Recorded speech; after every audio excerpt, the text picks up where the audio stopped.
learn how to hold the trombone. We're going to start off with your left hand and make an L shape with me.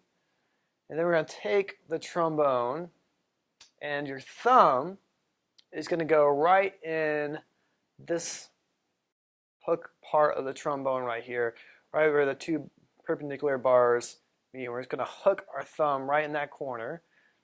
Your pointer finger is going to go across this top bar right here by the mouthpiece. We're going to take these 3 fingers and we're going to put them right inside and grip this bar, just like this. And as you can see, just with my left hand, I'm able to hold up the entire weight of the trombone. And really, it's just these 3 fingers that are on the inside and my thumb holding up all the weight. You see, if I take my index finger off, I'm still able to hold up the weight of the trombone. So that index finger right here is more of just a resting spot for your finger. The rest of the 3 fingers, the thumb, middle finger, index finger, and pinky, are the ones that are holding up the weight of the trombone. Next, we're going to use our right hand to grip the slide. So you're going to want to take your middle finger, pointer finger, and thumb and put them together like this.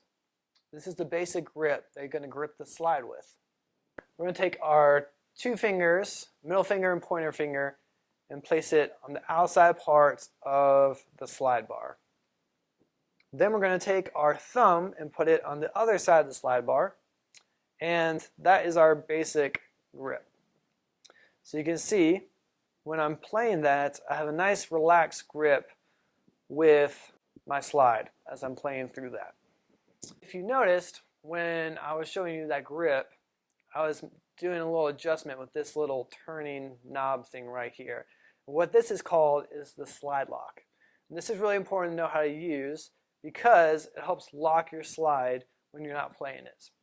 So if I'm playing something like this and I'm done playing, I'm always going to lock my slide, because that way if I let go of the slide with my right hand, it's not going to move. But if it's unlocked and I let go of it, the slide is going to fall, and we don't want that because it's going to hit the floor and get damaged. So whenever you're done playing your trombone, make sure that you are putting that slide lock in place. Jazz Empowers is a nonprofit organization that starts and develops jazz programs in K-12 public schools. To help support more video lessons and our programs, you can donate at jazzempowers.org. Also, make sure to like this video and hit the button on the screen to subscribe to our channel.